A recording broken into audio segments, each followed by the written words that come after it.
今日要同大家分享排球下手拋波嘅技巧。咁可能有人會有疑問，就係拋波咁簡單嘅動作都需要人教嘅咩？咁的而且確啦，如果你要拋出一球有質素嘅波，就需要有一定嘅技巧嘅。咁同埋拋波拋得好咧，對於排球練習嚟講係十分之重要嘅。譬如啦，今日我要同我嘅 partner 做一個下手傳波嘅練習啦。第一下你係需要將個波拋出俾對方啦。第二個練習，我今日要做一個殺波練習，我都需要好精準咁下手拋個波俾 setter 嘅頭頂。咁咧拋得好咧，你嘅 setter 就可以 set 出一球比較好嘅波俾你去做扣殺啦。咁由此可見啦，拋波拋得好咧，對於排球練習嚟講真係十分之重要嘅。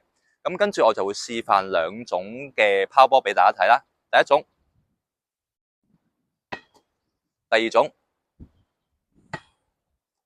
咁咧兩種拋波嘅分別就係第一種會有一個前旋嘅，第二種係無旋嘅一個拋波嚟嘅。咁點解會有兩種唔同嘅拋波出現呢？第一種拋波係因為我用咗我個尾指同埋無名指去做一個撥送嘅動作，所以波拋出嚟咧就會有前旋啦。咁第二種，我呢兩個手指咧，尾指同無名指係冇一個參與嘅，拋嘅時候就係向上去送嘅啫，向上去送。咁個波咧就無旋嘅。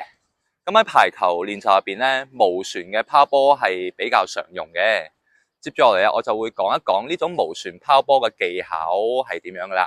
咁首先啦，我哋個腳啦打開同膊頭咁闊啦，跟住膝頭係微曲嘅，然之後前後腳去企。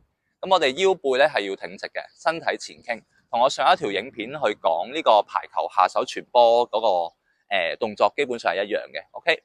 咁然之後啦，我哋雙手攞住個波嘅側邊，然之後咧手垂低啦。呢個係一個拋波之前嘅預備動作嚟嘅。至於真係去拋個波出去嘅時候啦，就係雙腳先做一個蹬送，然之後咧我哋嘅手係跟隨呢個蹬送向上去抬起，去到最尾啦。咁我哋嘅手係要送出去嘅，手掌送出去嘅。